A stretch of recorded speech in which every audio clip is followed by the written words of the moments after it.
سمندر کی موجوں میں شدید طغیانی تھی۔ لہریں سمندر کے دامن سے نکلتیں اور کنارے سے ٹکراتے ہی پاش پاش ہو جاتیں۔ ایک لہر نے خوفزدہ لہجے میں دوسری لہر سے کہا، مجھے بہت ڈر لگ رہا ہے۔ اتنے بڑے سمندر میں میں ایک معمولی سی لہر ہوں۔ میں کنارے سے ٹکراتے ہی ختم ہو جاؤں گی۔ کیا میری زندگی بس اتنی ہی ہے؟ کنارے سے ٹکراؤں گی اور بس؟ دوسری لہر نے مسکرا کے جواب دیا، اپنے آپ کو پہچانو، تم ایک لہر نہیں ہو، ایک بڑے سمندر کا حصہ ہو، بلکہ تم ہی سمندر ہو۔ لہر خود کو لہر سمجھتی رہے گی تو اپنی نگاہوں میں بے وقت ٹھہرے گی، لیکن جیسے ہی اس کو احساس ہوتا ہے کہ وہ ایک بہت بڑے سمندر کا، ایک بڑی تصویر کا، ایک بڑے عزم کا اور ایک بڑے خواب کا حصہ ہے، وہ نہ صرف اپنے اندر اعتماد محسوس کرتی ہے بلکہ اس کا سر فخر سے بلند ہو جاتا ہے۔ میں ایک لہر ہوں، میں ایک سمندر ہوں۔ یہ دونوں جملے بار بار دہرائیے۔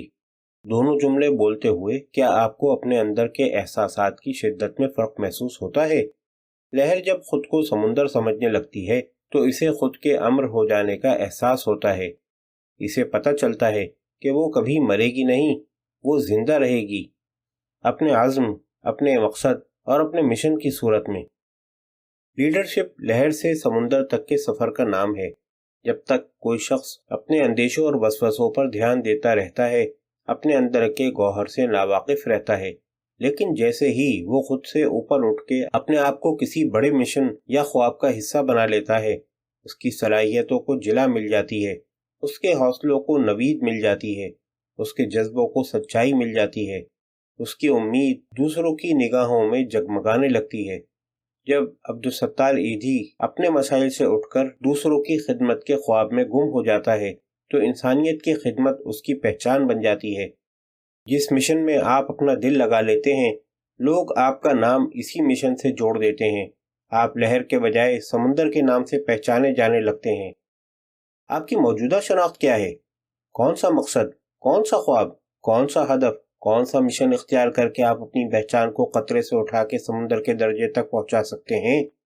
کون سا مشن آپ کے دل میں نئی ترنگ کو جگاتا ہے؟ کس خواب کو سوچ کے آپ کے دل میں خوشی کے شادیانے بجتے ہیں؟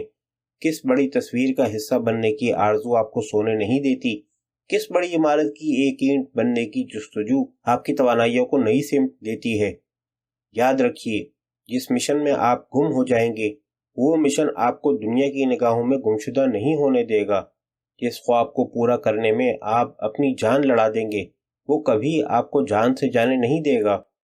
جس ہدف کے تعاقب میں آپ سر دھڑ کی بازی لگا دیں گے، وہ کبھی آپ کو ہارنے نہیں دے گا۔ جس آرزو کو سچ کر دکھانے میں آپ خود کو گنوا دیں گے، وہی آرزو دنیا کو آپ کے قدموں میں ڈھیر کر دے گی۔ قطرے کی سوچ سے نکلیے، دریا کی سوچ اپنائیے، اپنے عزم کے دریا کو ڈھونڈیے، اپنے خواب کے سمندر میں کود جائیے۔ آپ کی اپنی نگاہوں میں آپ کی شناخت بدلے گی تو زمانہ آپ کو اس نئی شناخت سے پہچاننے لگے گا۔ آپ کی زندگی کا مشن کیا ہے؟ کیا اس مشن میں فنا ہونے کے خیال سے آپ کو مزہ آتا ہے؟ کیا آپ کو اس مشن سے عشق ہو گیا ہے؟ کیا اس عشق میں گم ہونے کو دل چاہتا ہے؟ کیسے پتہ چلے گا کہ آپ قطرے سے دریا تک اور لہر سے سمندر تک کا سفر شروع کرنے کے لیے تیار ہیں؟ مشن سے عشق کی نشانیاں کیا ہیں؟ پہلی نشانی، ایک بار آپ نے اس مشن کو چن لیا تو سمجھ لیجئے کہ وہ مشن بھی آپ کو چن لیتا ہے۔ وہ مشن آپ کو اپنی محبت میں کچھ ایسے سینچ لیتا ہے کہ اس کے علاوہ آپ کچھ اور کرنے کے بارے میں سوچ بھی نہیں سکتے۔ کتنی ہی نوکریاں، کتنے ہی عہدے، کتنے ہی پیسے، کتنے ہی انعام و اکرام آپ کے پیروں میں بچھا دیے جائیں، آپ آنکھ اٹھا کر ان کی طرف نہیں دیکھتے۔ تمام بڑے بڑے لوگ جو قطرے سے دریا بن گئے، اپنے مشن سے عشق کے راستے کے راہی تھے۔ وہ اپنے مشن کا، اپنے عشق کا سودا نہیں کرتے۔ اپنے محبوب یعنی خواب کے بدلے میں ان کو کچھ بھی پیش کر دیا جائے، وہ اس خواب سے دستبردار ہونے کو تیار نہیں ہوتے۔ دوسری نشانی، جن کی نگاہوں میں خواب اور دل میں مشن ہو، وہ ہر لمحے عشق سے لبریز رہتے ہیں۔ ان کی چال ڈھال، اٹھنا بیٹھنا، جاگنا سونا، ہر چیز سے ان کا عشق جھلکتا ہے۔ ان کے دل میں ٹھاٹے مارتا عشق کا سمندر پوری دنیا کو چیخ چیخ کے بتاتا ہے کہ یہ عام مشن نہیں ہے۔ ان کا اپنے کام سے، خواب سے، مشن سے عشق چھپائے نہیں چھپتا۔ وہ لاکھ پردے ڈالیں، دنیا جان جاتی ہے کہ ان کے خمیر میں کس عشق کی خوشبو ہے۔ عشق کی اس خوشبو سے وہ دنیا کو معطر کرتے ہیں، چاہے ان کا عشق دنیا سے بیماری کا خاتمہ ہو یا غربت کا، لوگوں کی زندگیوں میں خوشیاں بھرنے کا مشن ہو یا ان کے غم گھٹانے کا مشن، تعلیم کو ہر بچے تک پہنچانے کا ہو یا ہر انسان تک صحت بخش پانی پہنچانے کا، عشق کا تعلق عورتوں کی تحریم کی حفاظت ہو یا ہر انسان کو برابر حقوق دلوانے کا، مقصد ٹیکنالوجی سے زندگیاں آسان بنانے کا ہو یا بچھڑوں کو آپس میں جوڑنے کا، مشن یتیموں کی کفالت کا ہو یا بے آسرا مجبوروں کو پناہ دینے کا، مشن اپنی تحریروں سے مسکراہٹیں بکھیرنے کا ہو یا اپنی ایکٹنگ سے اچھوتے سوالوں کا جواب دینے کا، مشن دہشت گردی کو جڑ سے اکھاڑ پھینکنے کا ہو یا سرحدوں کو دشمنوں سے محفوظ بنانے کا، مشن اپنے ماں باپ کو ان کی قربانیوں کے صلے میں ایک اچھی زندگی دینے کا ہو یا پورے ملک کے بچوں کے مستقبل کو سنوارنے کا۔ آپ جس مشن کو اپنا بنائیں گے وہ مشن آپ کو اپنا بنا لے گا۔ اس محبت کے قصے آپ کے لونگ لونگ میں رقص کریں گے اور پکار پکار کر آپ کے عشق کی کہانی کو زبان زد عام کریں گے۔ اپنے عشق سے آنکھیں چرانے والے شخص سے تو پتھر بہتر ہیں۔ اگر آپ کے دل میں اس کائنات میں بسنے والے انسانوں کی زندگی کے کسی پہلو کو سنوارنے کا عزم نہیں تو آپ میں اور سڑک کنارے پڑے پتھر میں ذرا برابر فرق نہیں۔ اس پتھر سے جو چیز آپ کو بہتر بناتی ہے وہ آپ کی دوسروں کے درد کو سمجھنے کی صلاحیت ہے، لیکن جس دل میں کسی کے درد کو سمجھنے یا اس کا مداوع کرنے کی آرزو ہی نہ ہو، اس پتھر دل سے تو واقعی پتھر لاکھ درجہ بہتر ہیں۔